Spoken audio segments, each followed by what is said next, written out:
Equity versus equality, day 4.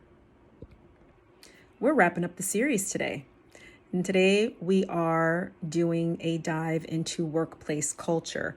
Watch the video before this one where we talked about specific examples of equity and equality, specifically equity in the workplace. That was yesterday's video.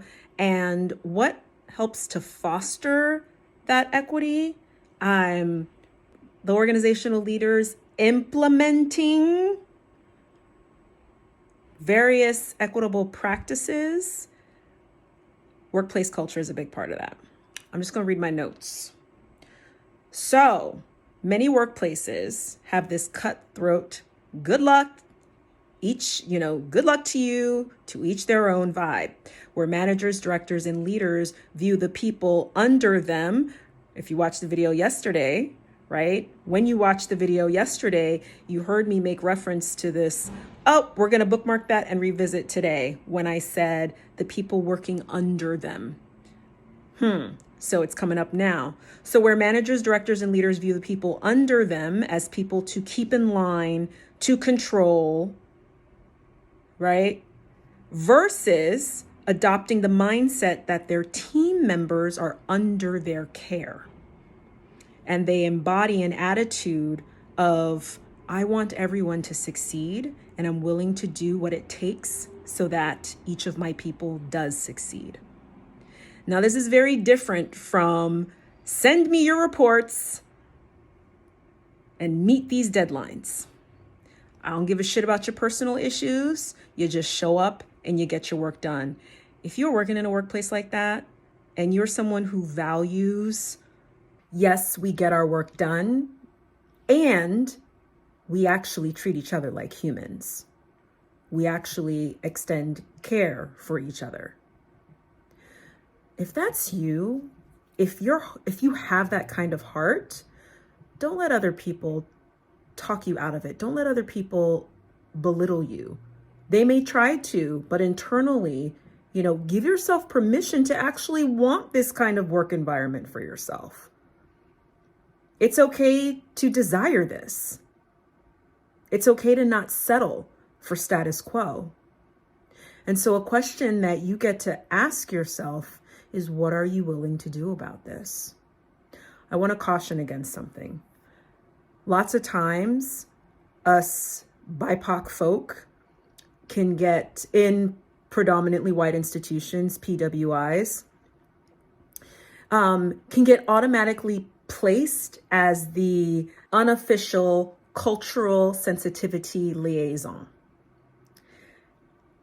And what that is like, what that's like. It's like all the people in your organization. So you're the go-between between the BIPOC folk, folks with various abilities, folks with disabilities, queer, non-binary, etc. Right? So you're the go-between between those folks that you work with, and then the white people who keep looking at you like, what do we do? What do we do? If that is not a pleasurable role for you to be in, specifically, if that's something that you're like, I didn't sign up for this, you get to have some boundaries. You get to say no.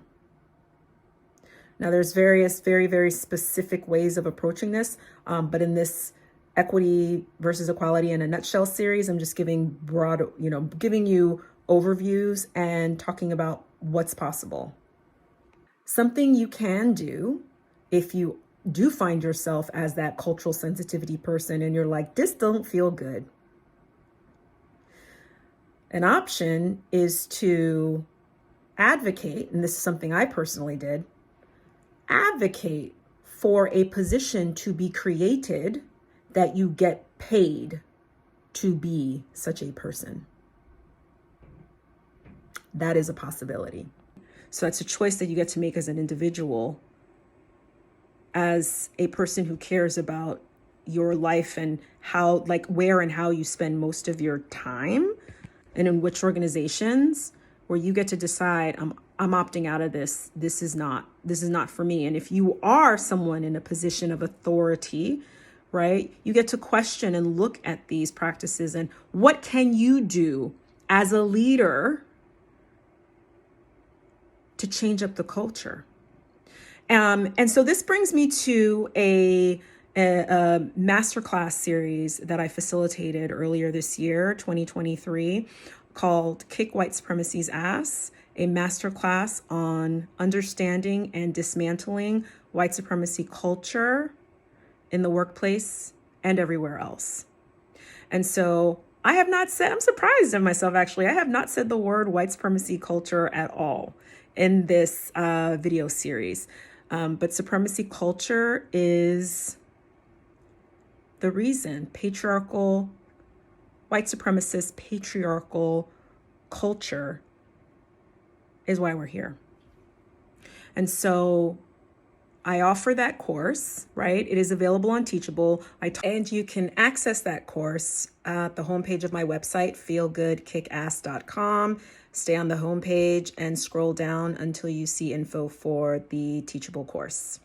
If you found this video series supportive to you, I invite you to a deeper layer of support, and that is to work with me one-on-one. And so what that looks like is regular weekly one-on-one coaching, okay? But first, let's talk about what happens before we get to that point. Book a consultation with me. A consultation is a conversation that you and I will have where we're gonna look at what your workplace, what your work life looks like now, what you despise about it, what you want it to be instead.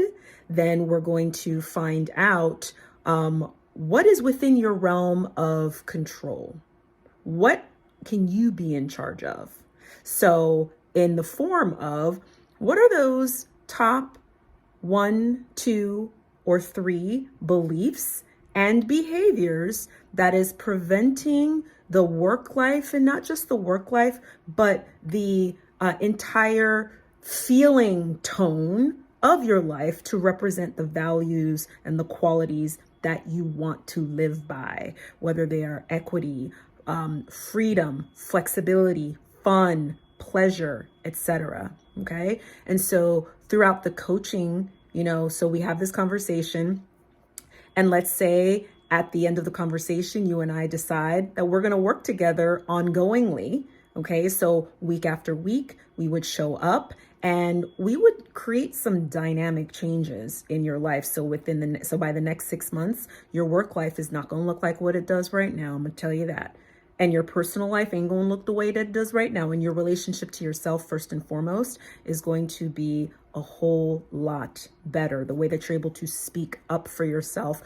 And also, you're going to be able to know when it's time to not speak up, when it's time to just leave. Let's have a phone call. Go to feelgoodkickass.com/coaching and book a call with me. In the meantime, it's been a pleasure facilitating this series. Stay in touch and keep going after the visions that you have for your life and the calling on your heart. It is possible to live a life of your dreams.